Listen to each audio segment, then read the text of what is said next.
Hilang pasport, pemilik akan didenda hingga RM1,000.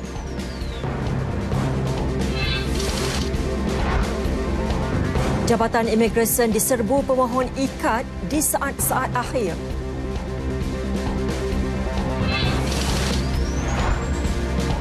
Kerajaan sedia kaji naikkan gaji penjawat awam dan pencen pesara.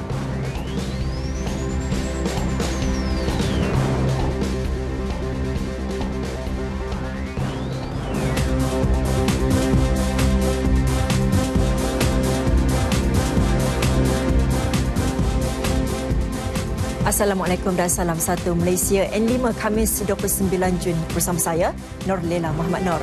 Lintas langsung dari studio mini negeri kami mulakan dengan Negeri Sarawak bersama Damia Cassandra Manja. Kemudian kita ke Kelantan bersama penyampainya Nur Shazliza Syahril. Seterusnya ke Sabah bersama Suaran Shah dan akhir sekali ke Putrajaya bersama Khairul Hafiz Abdul Halim setia bersama N5.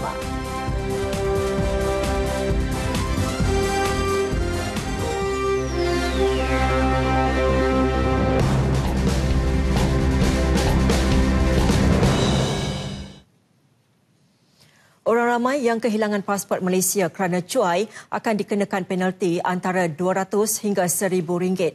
Jabatan Imigresen bercadang melaksanakan penalti itu berikutan terdapat 31,287 kes kehilangan pasport dalam tempoh 6 bulan pertama tahun ini. Ketua Pengarah Imigresen Datuk Seri Mustafa Ali berkata, jika dilaksanakan, ini kali pertama penalti dikenakan terhadap mereka yang kehilangan pasport. Bukan menghukum, tetapi bertujuan memastikan orang ramai lebih bertanggungjawab menjaga pasport mereka. Jika hilang kali pertama, pemegang pasport akan didenda RM200.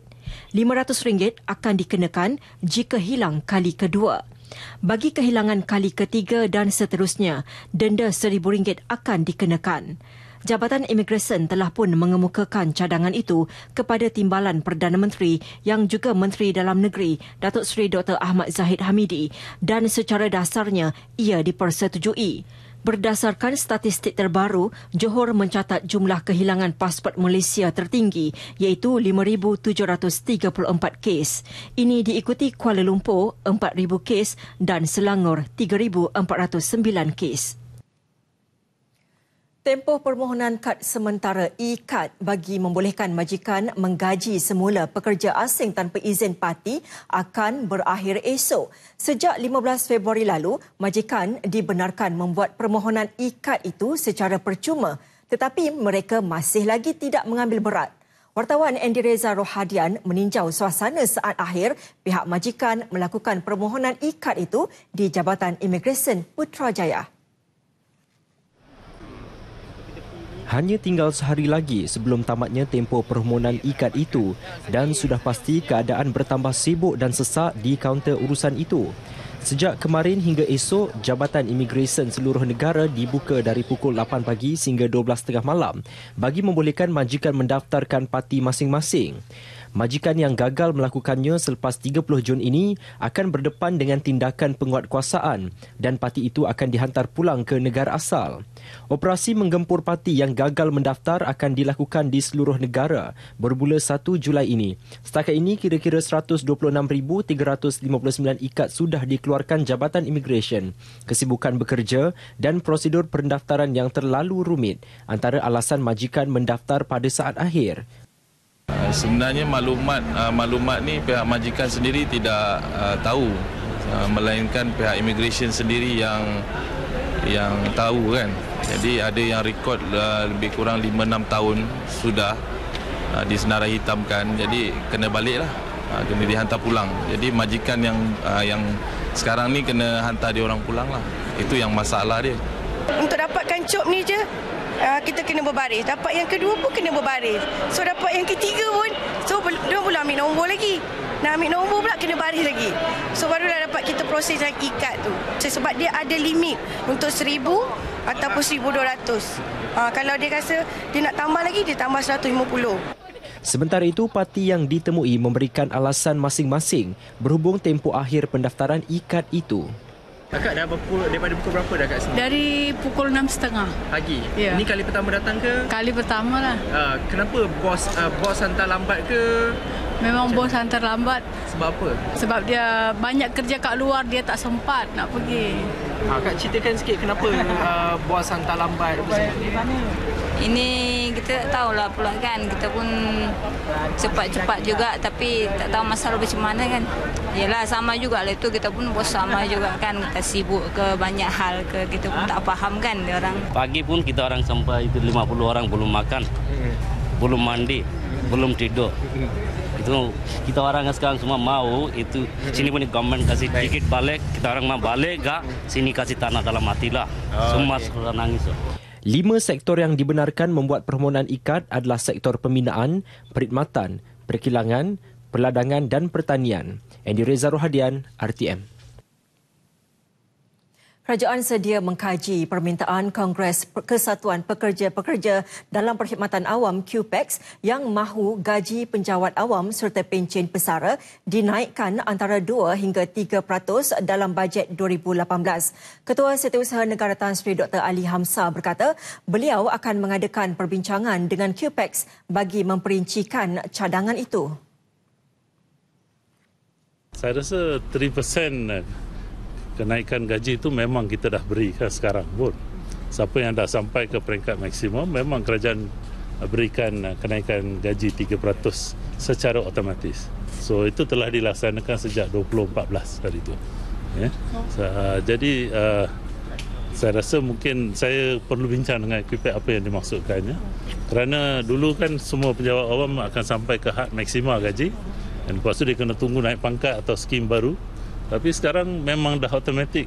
Kerajaan telah bersetuju. Yang Amat Berhormat Perdana Menteri telah bersetuju dan telah kita laksanakan sejak tahun 2014. Okay, so mungkin ada perkara lain, mungkin saya akan bincang dengan QPEX lah.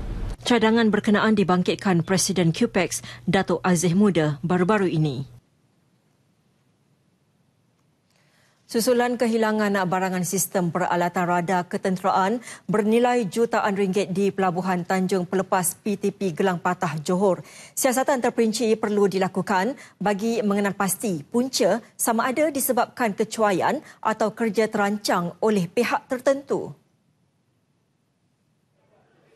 Menteri Besar Datuk Muhammad Khalid Nordin berkata kejadian itu boleh menjejaskan reputasi pelabuhan tersebut yang dalam usahanya menjadi pusat logistik serantau. Beliau masih menunggu laporan penuh berhubung kejadian tersebut. Sebab sama ada kerja yang terancang ataupun kecuaian dan sebagainya ataupun salah letak tak dapat jumpa. Jadi atas sebab itulah perlu siasat. Kerana kita ini boleh menjejaskan reputasi pelabuhan kita. Kerana pelabuhan kita di Johor ni kita ada 3 pelabuhan. Dia menyumbang kepada usaha kita untuk pelabuhan-pelabuhan kita ni menjadi gateway kepada kita menjadi pusat logistik serantau. Beliau berkata demikian kepada pemberita pada Majlis Rumah Terbuka Aidilfitri Adun Permas di Pasir Gudang.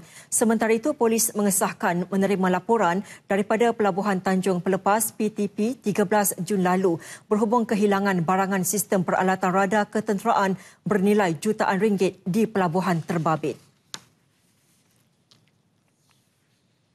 Laluan pejalan kaki menghubungkan KL Sentral dan stesen transit aliran masa MRT Museum Negara berjaya disiapkan dalam tempoh 6 bulan lebih awal dengan penjimatan kos sebanyak 330 juta ringgit.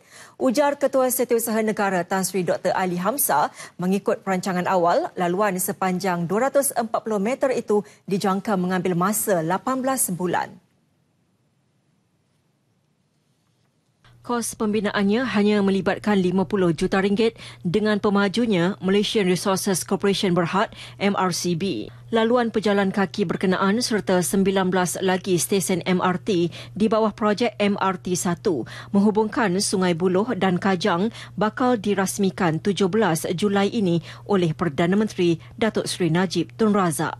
Ini merupakan satu linkway yang amat penting antara KL Sentral dengan MRT keseluruhannya. Dan dari segi kos sebenarnya kita telah dapat banyak menjimatkan daripada kos asal yang pernah dirancang dulu semasa di bawah MRT. Ada cadangan untuk membina Central Link ni dengan menggunakan laluan bawah dan sebagainya dengan kos 380 juta. Tapi yang kita lihat hari ini yang dapat bukan saja menghubungi KL Sentral dengan stesen dengan MRT tetapi juga dengan semua harta-harta yang ada di KL Sentral ini seperti yang saudara-saudari lihat tadi, link pada CIMB, Hilton, Meridian dan semua bahagian-bahagian di bawah KL Sentral ini semuanya telah disambungkan melalui Central Link ini. Pengguna laluan berhawa dingin itu hanya akan mengambil masa 4 minit apabila berjalan dari KL Sentral ke stesen MRT Museum Negara. Tan Sri Dr. Ali bercakap kepada media selepas meluangkan masa meninjau persiapan akhir laluan pejalan kaki itu di Ibu Negara. Turut sama pengarah urusan kumpulan MRCB Tan Sri Muhammad Salim Fatihuddin. Seorang lelaki yang hilang ketika menarik pukat di Pantai Morit Banting, Selangor Selasa lalu ditemui lemas kira-kira pukul 12.45 tengah hari tadi. Mayat Juani Mahad, 61 tahun, ditemui oleh orang awam di kawasan pesisiran pantai di belakang sebuah hotel kira-kira 8 km dari lokasi dia dilaporkan hilang. Menurut Timbalan Ketua Polis Daerah Kuala Langat, DSP Kamal Arifin Aman Shah, mayat mangsa dibawa ke Hospital Banting untuk proses bedah siasat. Saya menasihatkan kepada pengunjung-pengunjung di Pantai Morit ini, tidak ada masalah mandi di sini, tapi setiap kali kita berada di sini, hendaklah memastikan ada orang yang mahir tentang keadaan laut di sini. Pada ketika ini, keadaan laut di Pantai Morit sebenarnya selamat. Cuma kerana kecuaian kita tidak perasan air pasang dan surut yang berada di kawasan di Morit ini. Pasukan penyelamat meneruskan operasi mencari dan menyelamat sejurus menerima laporan pada 5.30 petang Selasa lalu. Operasi masuk hari ketiga hari ini bermula jam 8 pagi tadi dengan bantuan Jabatan Bomba dan Penyelamat Malaysia JBPM, Agensi Penguatkuasaan Maritim Malaysia APMM, Polis Marin dan Angkatan Pertahanan Awam Malaysia APM. Dan alhamdulillah pada jam 12.45 kita telah terima panggilan daripada staf yang bekerja di Gold Coast menyatakan terdapat satu mayat terdampar di belakang Gold Coast. Jadi operasi untuk mengesan, mengecam dan sebagainya telah dibuat dan memang benar bahawa mayat tersebut adalah mayat yang telah lemaslah. Sementara itu, isteri mangsa Nisrina Nairobi yang berharap agar mangsa ditemui dalam keadaan selamat pasrah apabila suaminya ditemui meninggal dunia. Bersyukur saya dapat jumpa ini hari. Tak malakkan besok lagi. Saya dah cukup lambatlah saya menunggu berdoa daripada pagi hingga ke petang, malam hingga ke siang saya tak boleh tidur untuk mendoa je nak jumpa suami saya. Tapi sekarang sudah jumpa, alhamdulillah lah. Mudah-mudahan tinggal nak rawatkan jenazah saja. Operasi mencari dan menyelamat hari ini melibatkan seramai 42 anggota dari pelbagai agensi termasuk 5 aset bot. Operasi yang dibahagikan kepada 3 sektor itu tamat pada jam 2 petang tadi. 2 maut iaitu pemandu bas ekspres dan seorang penumpang dalam kemalangan di kilometer 422.5 Lebuhraya Plus arah selatan awal pagi tadi. Bas berkenaan dalam perjalanan dari Kangar ke Johor Bahru hilang kawalan lalu terbabas dan terbalik di bahu jalan di laluan antara Bukit Tagar ke Bukit Beruntung. Menurut Pegawai Bomba Kanan dari Pos Kawalan Bomba Tol Rawang, Komander Saharudin Muhammad, pihaknya menghantar 15 anggota ke lokasi kejadian selepas menerima laporan kecemasan pada pukul 4.51 pagi. Mangsa yang maut dikenali sebagai Arasu Muniandi, 44 tahun dan penumpang warga Indonesia Masenah 46 tahun. Manakala 24 penumpang lain tidak mengalami sebarang kecederaan. Kemalangan menyebabkan aliran trafik menuju ke Ibu Negara bergerak perlahan sejauh 2 kilometer. Sementara itu, di laluan bertentangan, seorang pemandu lori kontena cedera parah selepas kenderaan dipandu terbabas dan terbalik di bahu jalan. Kemalangan berlaku di kilometer 433 Lebuh Raya Utara Selatan arah utara berhampiran Bukit Beruntung. Menurut Pegawai Bomba Kanan dari Pos Kawalan Bomba Tul Rawang, Komander Saharudin Muhammad, kejadian berlaku kira-kira pukul 8.39 pagi tadi. Satu unit jentera bomba bersama 10 anggota tiba di tempat kejadian kira-kira 10 minit kemudian. Pemandu Idihan, 23 tahun, didapati tersepit pada bahagian kaki di tempat pemandu. Bomba mengambil masa kira-kira 30 minit untuk mengeluarkan mangsa. Siasatan polis mendapati pemandu mempunyai 16 saman trafik dan 8 waran tangkap berkaitan kesalahan memandu melebihi had laju. Seperti dijanjikan, kita ke RTM Kuching bersama untuk mengikuti perkembangan berita dari sana bersama Damia Cassandra Manja. Silakan Damia. Baik, terima kasih Nolila. Assalamualaikum dan salam satu Malaysia. Pihak berkuasa tidak akan teragak-agak menggunakan Akta Kanak-Kanak Pindaan 2016 yang lebih keras hukumannya terhadap mana-mana pihak termasuk ibu dan bapa yang mengabaikan kebajikan dan keselamatan anak-anak di bawah jagaan mereka. Dengan merujuk kepada kes kematian seorang kanak-kanak lelaki berusia 5 tahun di Hulu Besu, Terengganu semalam yang dipercayai akibat didera bapa tirinya, Menteri Pembangunan Wanita, Keluarga dan Masyarakat, Datuk Seri Rohani Abdul Karim berkata, selain pelaku, ibu atau keluarga terdekat yang bertanggungjawab terus ke atas kanak-kanak malang itu juga akan diheret ke mahkamah jika wujud unsur-unsur pengabaian. Kalau apa-apa yang didakwa di bawah Akta Kanak-Kanak, memang fine dah ditingkatkan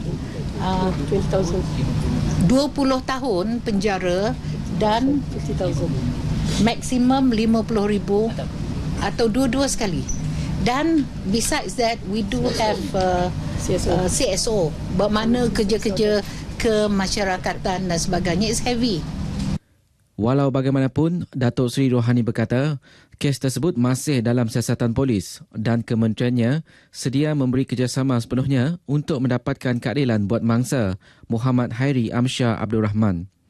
Beliau bercakap dalam sidang media selepas menjadi hos Majlis Bersama Raikan Aidilfitri Anjuran Kementerian Pembangunan Wanita, Keluarga dan Masyarakat bertempat di bangunan lama Dewan Undangan Negeri Sarawak di Putrajaya di Kuching.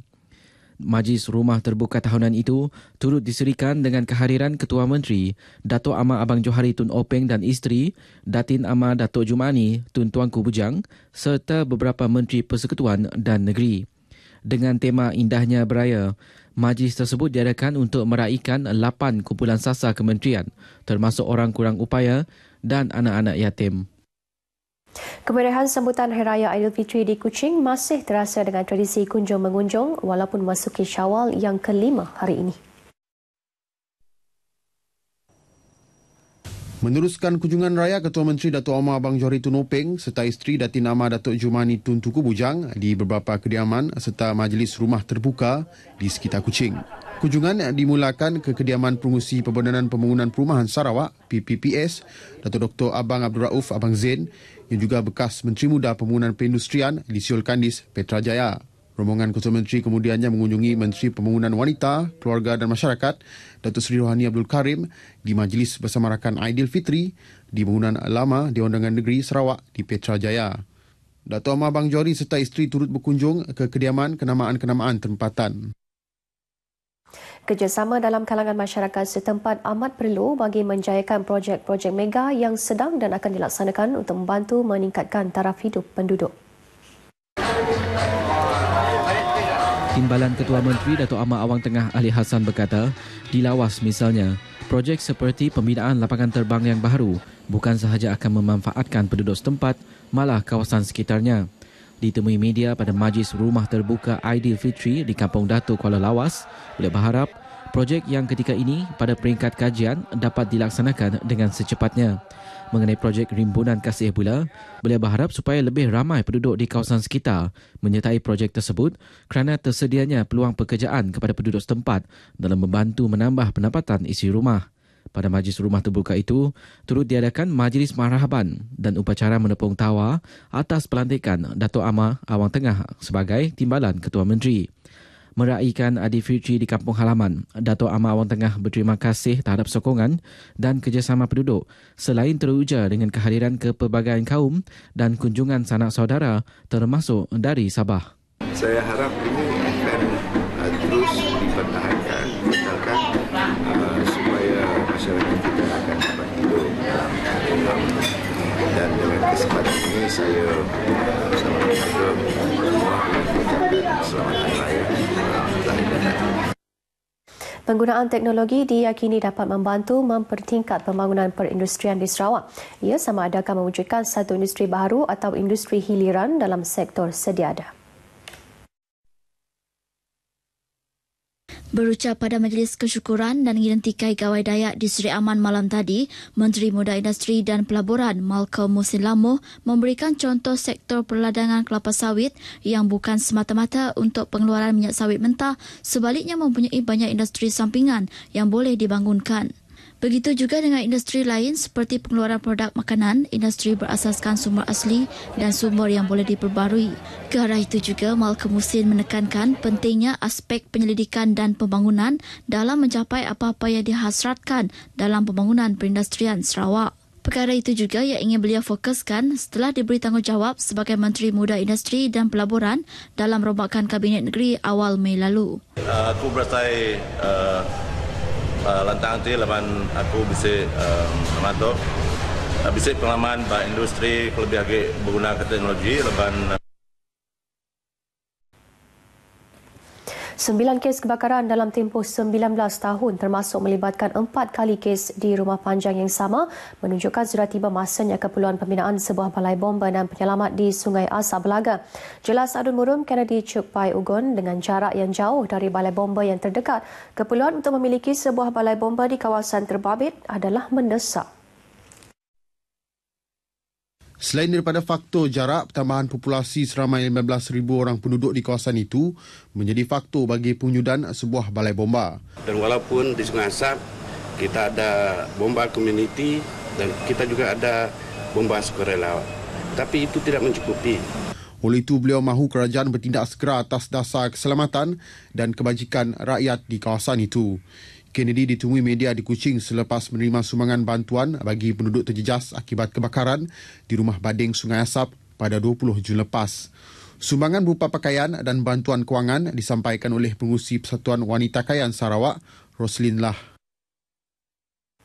Baik, saudara, setakat ini dahulu sumbangan berita dari Sarawak untuk 5 petang ini, dan untuk berita seterusnya kita kembali bersama Nolela di Angkasa Puri.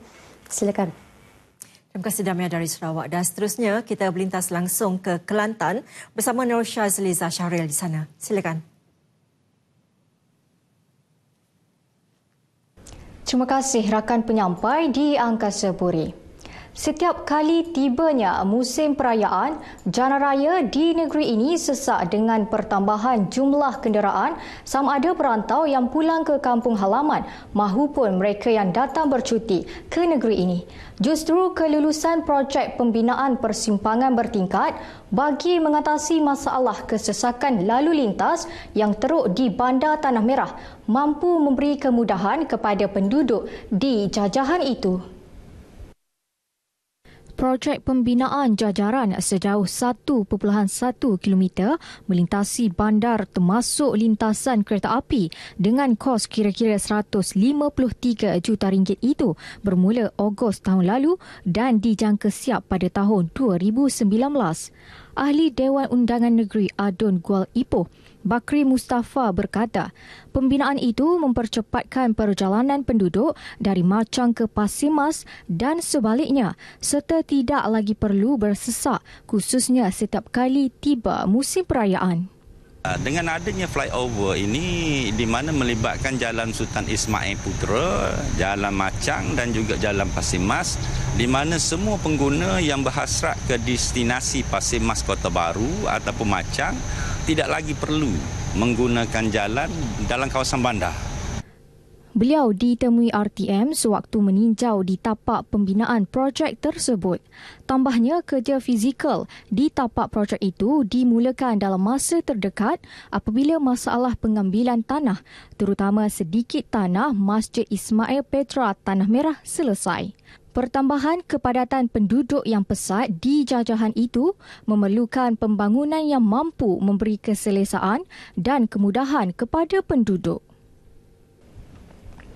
Sementara itu, rata-rata penduduk yang ditemui RTM amat bersyukur dan mengharapkan agar pembinaan persimpangan bertingkat itu kelak mampu memberi suasana baharu kepada Bandar Tanah Merah yang semakin pesat membangun.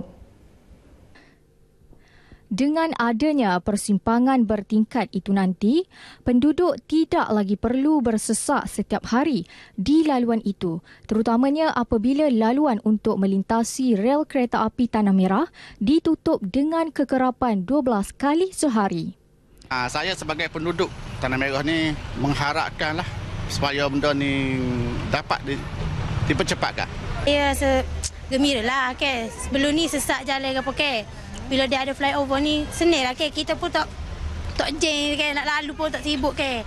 Dia jalan pun tak sumbat sangat lah rakyat. Syukurlah sangat kalau dia buat flyover ni. Saya rasa bangga lah kalau buat flyover. Rasa jalan pun tak jeng. Rasa musim-musim perayaan pun lega lah sikit orang tak boleh jalan lah itu. Kalau dia bandar ni jeng? Kalau bandar memang jeng kalau dia tak ada flyover.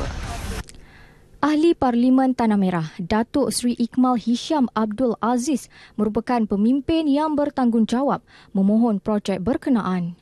3 lagi projek ialah pembinaan Maktab Rendah Sains Mara MRSM, bangunan tambahan Hospital Tanah Merah dan projek meninggikan jalan di Kusial untuk mengatasi masalah jalan perhubungan terputus setiap kali banjir. Kesemua projek ini membuktikan Kerajaan Persekutuan menitik beratkan kepentingan penduduk di luar bandar dan tidak pernah menganaktirikan Kelantan.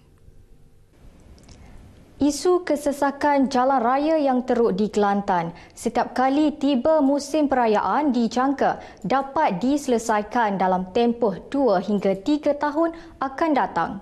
Pengerusi Majlis Tindakan Persekutuan Negeri, Datuk Seri Mustafa Muhammad berkata, ketika ini usaha memindahkan aliran trafik bagi mengelakkan berlaku kesesakan di lokasi-lokasi dikenalpasti sedang kiat dilakukan.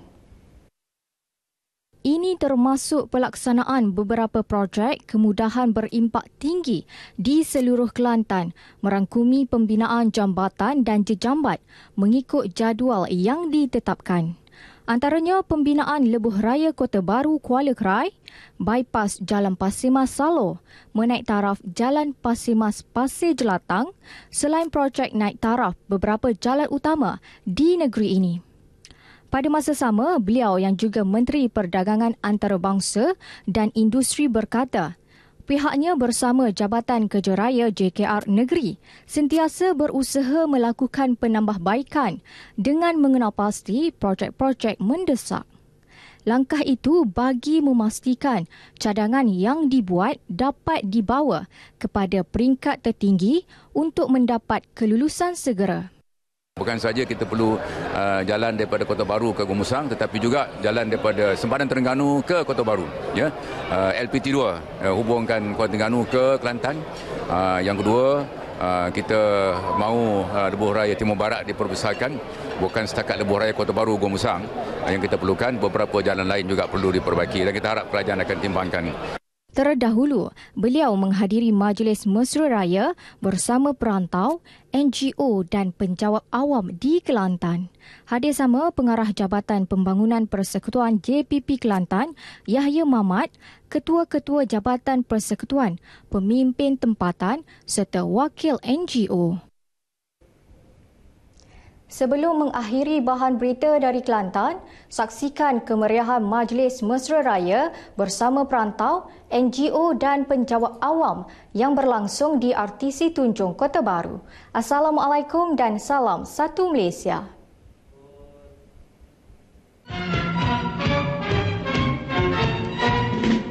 Selamat Aidilfitri kepada saudara serta saudari, setahun hanya sekali merayakan hari yang mulia ini. Terima kasih Syazliza dari Kelantan sebentar tadi. Baiklah saudara, kita ke berita seterusnya. Susulan kejadian kebakaran yang berlaku di Taman Ria, Sungai Petani Isnin lepas melibatkan 4 buah rumah teres. Kerajaan Negeri Kedah memberi sumbangan RM20,000 kepada semua keluarga yang terlibat bagi membantu mengurangkan sedikit beban yang ditanggung mereka. Sumbangan itu disampaikan oleh Esko Kerajaan Negeri Datuk Tajul Urus Mat Zain yang melakukan tinjauan di lokasi kebakaran. Sumbangan melalui Pejabat Daerah Kuala Muda bagi membaiki pendawaian elektrik yang akan dijalankan oleh kontraktor yang dilantik. Selain itu, keluarga yang terlibat turut menerima sumbangan barangan keperluan harian melalui program bantuan rakyat Kedah Barakah. Datuk Tajul Urus juga akan mendapatkan bantuan lain termasuk dari Jabatan Kebajikan Masyarakat JKM bagi membaiki semula 3 buah rumah yang terbakar antara 5 hingga 50%. Bagaimanapun, sebuah rumah yang terbakar hampir 95% dipercayai yang menjadi punca kebakaran bernasib baik kerana mempunyai insuran perlindungan rumah. Dalam kejadian kebakaran jam 12.30 tengah malam itu, turut musnah 2 buah kereta dan 12 buah motosikal. 19 buah keluarga dari Kenyungan Batu Lintang Sri Aman terpaksa menumpang sementara di rumah saudara setelah rumah panjang mereka musnah dalam kebakaran lewat malam tadi. Maklumat daripada Balai Bomba dan Penyelamat BBP Sri Aman menyatakan kira-kira 40 penghuni terjejas. Kebakaran berlaku kira-kira pukul 11.30 malam. 8 anggota bomba dikejarkan ke lokasi sebaik menerima panggilan kecemasan. Mereka turut dibantu oleh sepasukan anggota bomba dari BBP Betong. Anggota bomba mengambil masa kira-kira sejam untuk mengawal kebakaran dan operasi tamat sepenuhnya pukul 3.30 pagi. Tiada kemalangan jiwa atau kecederaan dilaporkan. Punca kejadian dan jumlah kerugian dalam siasatan. Perkembangan banjir di Melaka. Setakat jam 2 petang tadi, jumlah mangsa banjir menurun kepada 20 orang di Tehil Jasin berikutan semakin ramai penduduk yang telah pulang ke rumah masing-masing pagi tadi, dan butirannya bersama wartawan Muhammad Ashraf Ishak. Secara keseluruhan, sejumlah 4 keluarga masih ditempatkan di sebuah pusat pemindahan banjir di SK Tehil Jasin. Manakala 2 lagi pusat pemindahan di Alu Gajah telah ditutup sepenuhnya semalam. 2 kampung di Tehil Jasin yang terlibat dengan bencana itu ialah di Kampung Tanjung Labuh dan Kampung Parit Lampung. Takut banjir balik. Saya kalau minta yang hujan berhenti langsung kering macam biasa. Kadang apa je kalau bawah tu marah bulan main air kat pesawat tu teresa jangan masuk rumah aje. Sementara itu, Adu Memban Datuk Eng Chun Kun melakukan tinjauan di rumah penduduk terjejas banjir dan telah mengarahkan semua wakil agensi dan Jabatan Kerajaan Negeri untuk bersama-sama turun membantu membersihkan rumah mereka. Tambah beliau, program khidmat sosial korporat CSR itu bertujuan meringankan beban penduduk yang terjejas banjir. Pagi ini dengan semua jabatan-jabatan kita ada program CSR. So CSR ada MPHTJ, dia ada bantu untuk bersihkan tempat pokok yang bertumbang sebab ribut yang tempoh hari, dan juga ada sebahagian untuk membantu mangsa banjir yang seperti nenek ini kan. So untuk bantu dia yang untuk membersihkan rumah supaya mereka ni dah 2-3 hari ada di pusat pemindahan, rasanya mereka mungkin pun dah letih. So saya berharap semua jabatan hari ini kita jika dapat izinkan kita bersihkan semua rumah, dan jika cuaca dibenarkan, saya rasa petang ini kemungkinan besar lewat petang ini kita dapat pindahkan semua mangsa banjir balik ke rumah masing-masing. Ketika ini saya berada di Kampung Tanjung Labuh, merupakan salah satu kampung yang terjejas banjir di Jasin, dan setakat pada pagi ini sudah ramai penduduk yang telah pulang ke rumah masing-masing berikutan paras air yang telah mula surut. Namun dalam keadaan cuaca yang tidak menentu ini, dibimbangi paras air banjir akan naik semula hingga menjenjaskan kawasan-kawasan ini. Laporan Muhammad Ashraf Ishak bersama jurukamera Fairul Nanin untuk Berita RTM. Baiklah, untuk mengikuti perkembangan berita dari Sabah, kita terus saja bersama rakan penyampai Suaran Shah. Silakan Suaran. Baik, terima kasih Nurlela di Angka Sepuri. Assalamualaikum dan salam satu Malaysia. Rakyat di negeri ini diminta sentiasa berhati-hati agar tidak terlibat dengan militan Daesh yang semakin berleluasa. Pembantu Menteri Pembangunan Sumber dan Kemajuan Teknologi Maklumat, Datuk Hamisah Samad berkata, penglibatan rakyat dalam perjuangan tersebut merupakan satu kerugian besar kepada negara.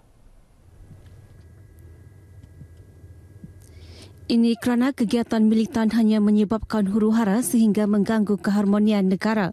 Sehubungan itu, Datuk Hamisah mengajak rakyat negeri ini bersama-sama membantu anggota keselamatan negara dalam usaha membantras kegiatan militan berkenaan. Beliau menyatakan demikian dalam Majlis Rumah Terbuka Hari Raya di kediamannya di Tawau yang dihadiri kira-kira 2,000 pengunjung pelbagai kaum. Turut hadir Speaker Dewan Undangan Negeri Sabah Datuk Syed Abbas Said Ali, Ketua Perwakilan Konsulat Republik Indonesia Tawau Krishna Jilani, Ketua Setiausaha Politik Ketua Menteri Datuk Nizam Abu Bakar Titingan dan anggota Dewan Undangan Negeri Adun Sebatik Datuk Abdul Muiz Picho. Mengenai majlis rumah terbuka tersebut, Datuk Hamisah yang juga Adun Tanjung Batu berkata, majlis ini bukan sahaja dapat memperkukuhkan hubungan kekeluargaan tetapi mengeratkan lagi hubungan antara sahabat handai dan jiran tetangga di daerah berkenaan. Laluan alternatif perlu diwujudkan di Pekan Keningau yang kini berdepan masalah kesesakan lalu lintas berikutan pembangunan pesat dan pertambahan populasi di daerah pedalaman atas itu. Laluan alternatif untuk menghubungkan daerah-daerah sekitar Keningau tanpa melalui Pekan Keningau dijangka dapat mengurangkan masalah berkenaan. Menurut Pegawai Daerah Keningau, Haji Yusof Haji Osman, Jabatan Kerja Raya JKR perlu mengambil tindakan segera kerana laluan sedia ada yang telah dinaik taraf kepada 2 halam masih tidak dapat menampung peningkatan jumlah kenderaan yang melalui pekan berkenaan. Kita memerlukan satu jalan keluar alternatif, itu kita panggil ni divert road lah, untuk dibina di kawasan Pekan Keningau ini. Biarpun dengan adanya jalan 2 hala ini, dianya masih belum begitu mencukupi. Ini menunjukkan bahawa kepesatan penduduk di daerah Keningau yang sekarang ini sudah mencecah hampir kepada 220,000 orang. Haji Yusof menyatakan demikian kepada pemberita RTM dalam temu ramah khas di pejabatnya di Keningau. Beliau berkata laluan alternatif berkenaan juga dapat memendekkan jarak perjalanan ke daerah sekitar Keningau. Haji Yusof juga berharap pembinaan fasa ketiga Lebuh Raya Pen Borneo yang melalui daerah Keningau dapat menyelesaikan masalah kesesakan lalu lintas di daerah Keningau. Kira-kira 20 wanita Barisan Nasional BN negeri ini dikemukakan untuk dipertimbangkan menjadi calon BN dalam pilihan raya umum ke-14 PRU14. Pengurusi wanita BN Sabah Datuk Haja Armani Datuk Haji Mahiruddin berkata, senarai calon itu dikemukakan kepada pengurusi wanita BN Tan Sri Syarizat Abdul Jalil baru-baru ini. Menurut Datuk Haji Armani, calon muka lama dan baharu berkenaan merupakan calon boleh menang. Saya rasa calon-calon yang saya kemukakan itu memang ada potensi lah. Sama ada muka lama dan muka baru. Datuk Armani mengesahkan demikian kepada media ketika ditemui dalam Majlis Rumah Terbuka Aidilfitri di kediamannya di Kota Kinabalu. Turut hadir sebagai tetamu kehormat yang di-Pertuan Negeri, Tun Dr. Haji Johar Datuk Haji Mahiruddin serta beberapa ketua-ketua wanita bahagian UMNO dan BN Sabah. Datuk Armani yang juga Ketua Pergerakan Wanita UMNO Sabah juga menegaskan bahawa Jentera Rakyat Plus, JR Plus yang menggabungkan pergerakan wanita, pemuda dan puteri serta parti-parti komponen BN akan diperkukuh bagi memperkuatkan sokongan rakyat kepada BN menjelang PRU 14. Jentera Wanita UMNO dan BN yang merupakan tulang belakang parti juga sentiasa berada dalam keadaan siap siaga membantu BN menang besar dalam pilihan raya berkenaan.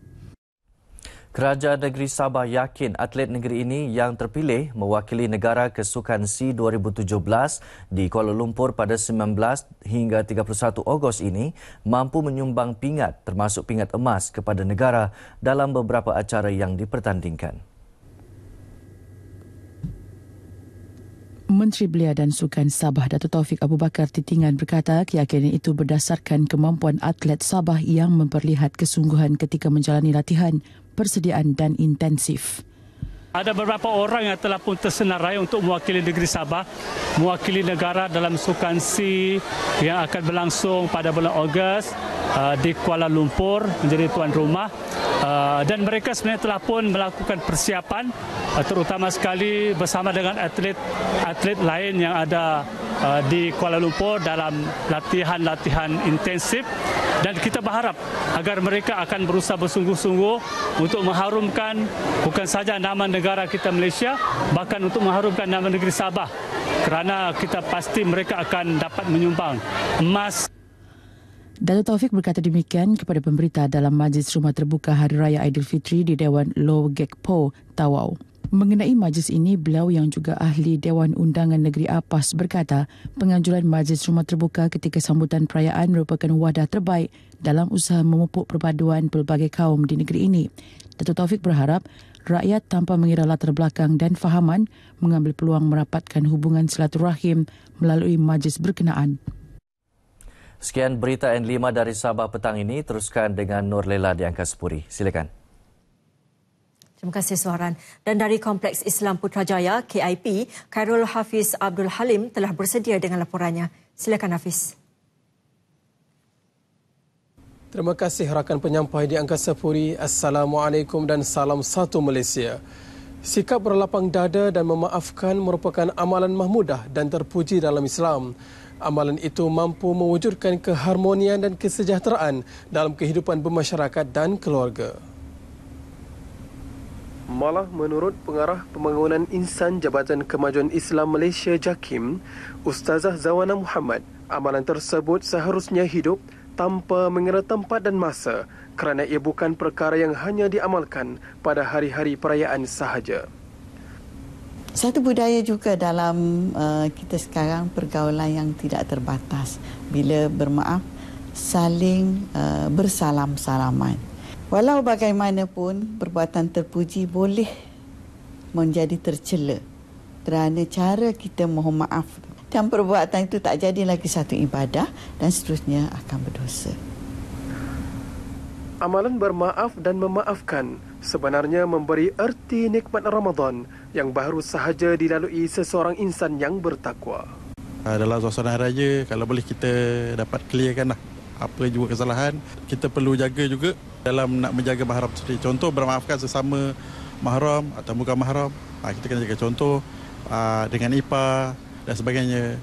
Kita dalam nak membuat kebaikan, rupanya kita telah melakukan satu dosa yang kita tidak sedar. Sesama manusia ni, kita sentiasa bermaaf-maafan. Tidak kira sama ada kita melakukan kesalahan ataupun sebaliknya. Kemaafan mestilah lahir daripada hati yang ikhlas. Tidak hanya sekadar perkataan ataupun cakap kosong. Contoh ungkapan, saya mohon maaf jika ada salah dan silap sepanjang pertemuan dan perkenalan kita. Ketibaan Syawal sememangnya amat bererti kepada umat Islam setelah selesai menunaikan ibadah puasa di bulan Ramadan. Penuh takwa dan iman, ketibaan bulan yang mulai ini disambut dengan rasa syukur. Namun perasaannya berbeza dengan orang yang baru diberi hidayah oleh Allah Subhanahu Wa Taala dan baru mengenal erti Islam dan rukun Islam yang ketiga. Syah Abdul Kadir menimba perasaan seorang saudara baharu yang tahun ini merupakan Ramadan dan Syawal pertama dalam hidup mereka. Menjelang tiba Syawal, dua saudara baharu yang ditemui menyatakan rasa syukur kerana dengan hidayah Allah, mereka berpeluang menjalani ibadah yang dituntut sepanjang Ramadan.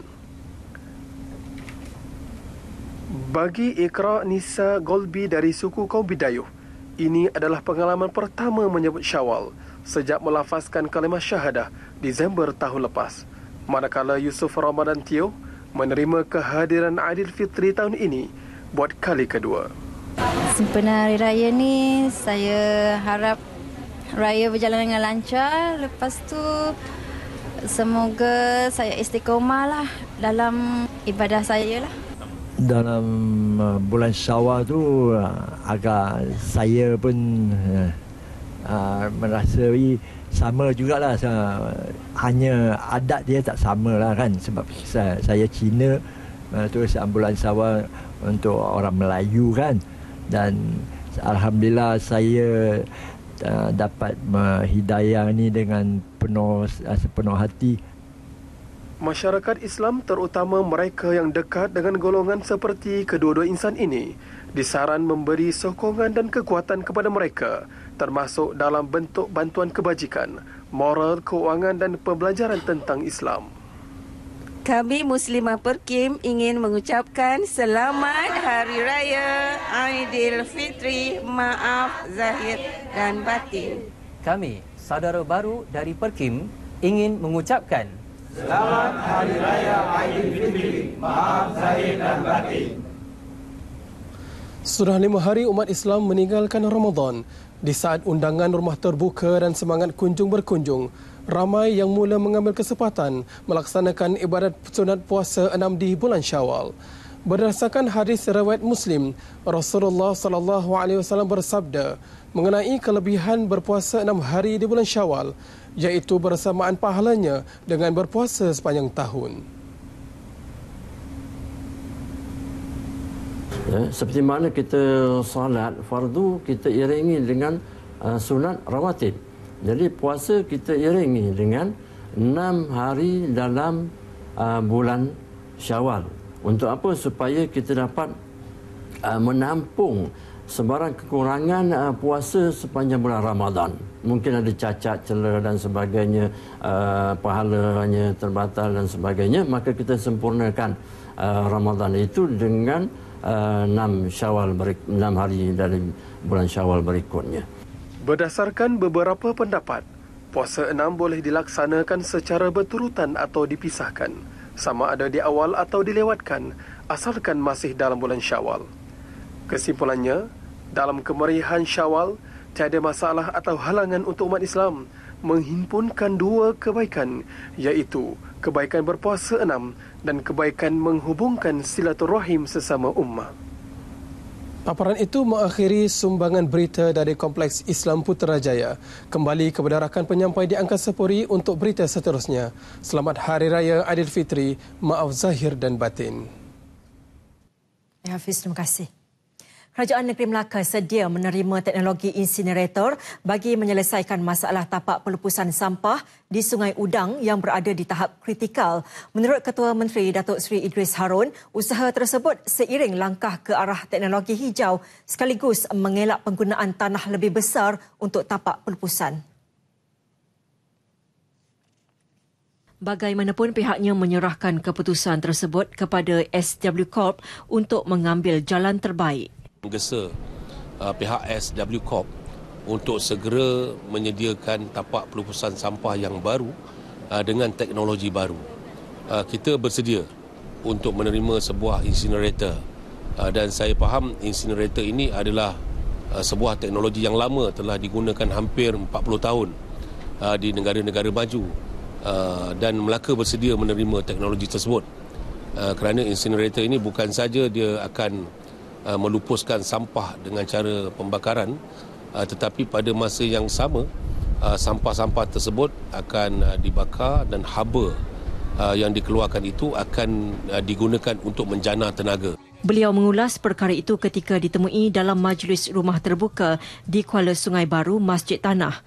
Tambahnya, usaha mendidik masyarakat untuk mengitar semula sampah di peringkat domestik juga akan diteruskan, walaupun ia tidak menjadi penyumbang signifikan terhadap penyelesaian masalah sampah di Melaka. Meski menghidap penyakit sistemik lupus erythematosus SLE atau penyakit lupus, seorang ibu tunggal di Pulau Gadong tetap gigih mengusahakan pelbagai jenis biskut raya bagi menampung kehidupan keluarganya. Ahsanul Husna Maizirusak, 45 tahun, yang mengusahakan biskut raya tradisional sejak 5 tahun lalu, menganggap Ramadan bulan rezeki baginya selepas bergelar ibu tunggal. Bermodalkan hanya RM100 pada awal perniagaannya, Ahsanul Husna kini mampu menghasilkan sehingga 1,000 bekas beraneka jenis biskut raya. Antara kuih yang dihasilkannya termasuklah semperit, bangkit, keripik, tat nenas dan kuih sepit. Permintaan yang agak lumayanlah sehingga ke hari ini. Selama 20 tahun lebih adalah saya buat kuih ini. Daripada anak saya kecil sampailah anak saya yang tu sekarang dah umur 24 tahun. Memang saya tak ada buat kerja lain, sentiasa buat kuih. Ahsanul Husna bersyukur kuihnya mendapat sambutan bukan sahaja daripada penduduk tempatan, malah dari luar daerah. Meski menghadapi kesukaran seperti kekurangan peralatan, namun dia tetap meneruskan usaha untuk menyara 5 anaknya yang masih bersekolah termasuk ibunya yang sakit. Ibu tunggal ini juga memohon daripada agensi berkaitan agar dapat membantunya memperkembangkan perniagaan kuihnya. Atlet kelahiran Sarawak Jonathan Nyepa bakal mengisi slot kedua pelari pecut negara acara individu. Perkara itu diumumkan jurulatih pecut program Kita Juara 2017 M. Bala Mukrum.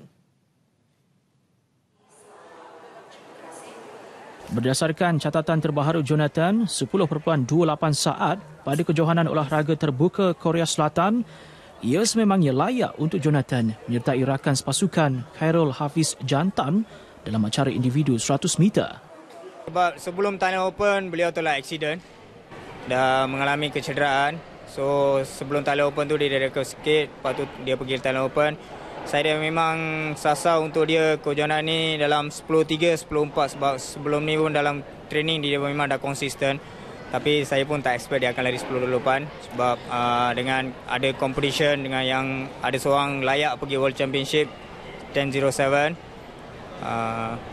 Flow tu dia memang ikut. SEA Games dia akan konsisten dengan pencapaian dia. Bagi Jonathan, dia tidak menyangka catatan dilakukannya. Malah menganggap kejohanan terbuka Korea ini banyak membantu dirinya dalam meningkatkan prestasi. Bagi saya game ni memang saya tak jangka dapat timing untuk game ni. Tapi apa yang saya tengok dekat game ni memang good competition lah. Ada pelari dari Korea tu dia memang Olimpik kan lah. Dia catatannya memang bagus lah. Kedua-duanya ditemui di KLIA 2 sejurus tiba dari Korea Selatan. Pada kejohanan tersebut, Jonathan menamatkan saingan di tempat kedua. Tempat pertama dirangkul pelari tuan rumah Kim Kok Yang 10.07 saat dan seorang lagi pelari Korea Lee Jae-ha melengkapkan podium.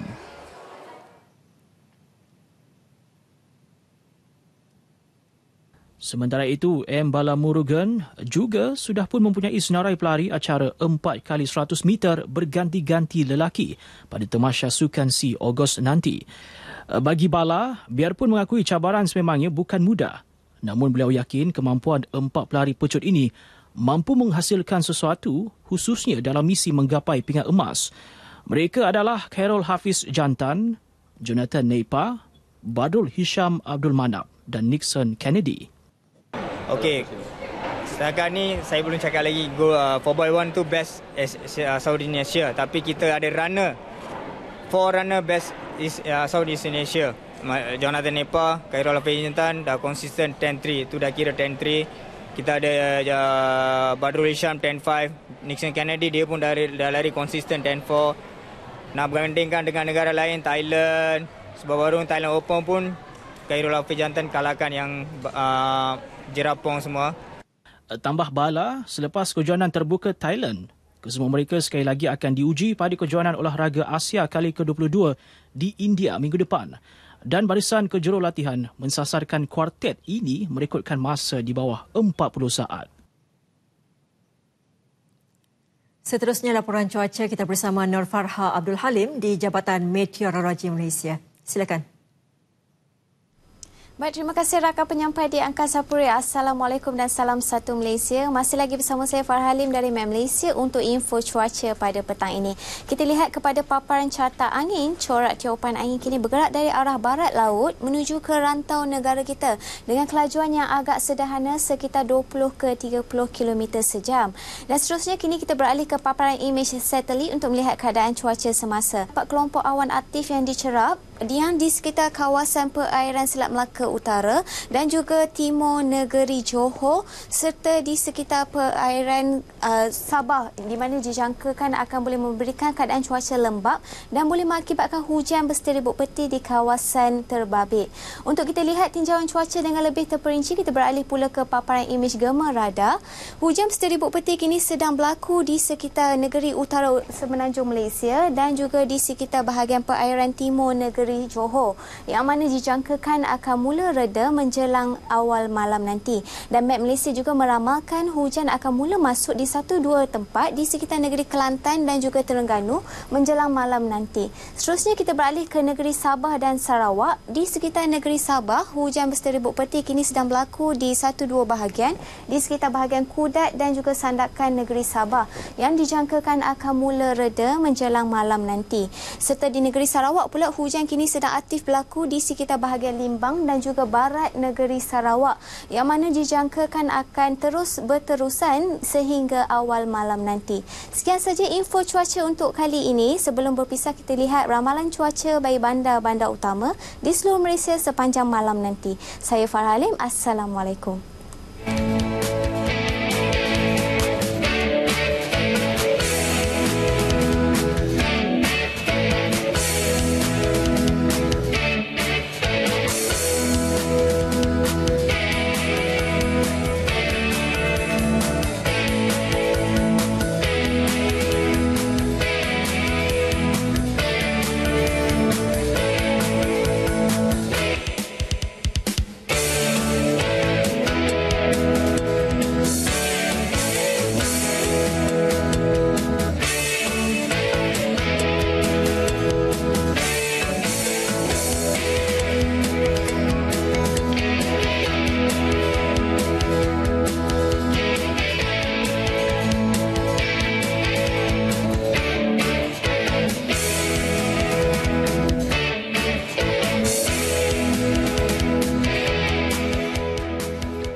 Saudara, helmet gangsa lama dan unik yang jarang ditemui menjadi salah satu daya tarikan di pameran seni dan antik London di Olympia. Helmet yang berusia 3,000 tahun itu dipamerkan bersama barang-barang antik termasuk seni kontemporari dan permata. Visual itu mengakhiri N5 hari ini. Assalamualaikum dan salam satu Malaysia.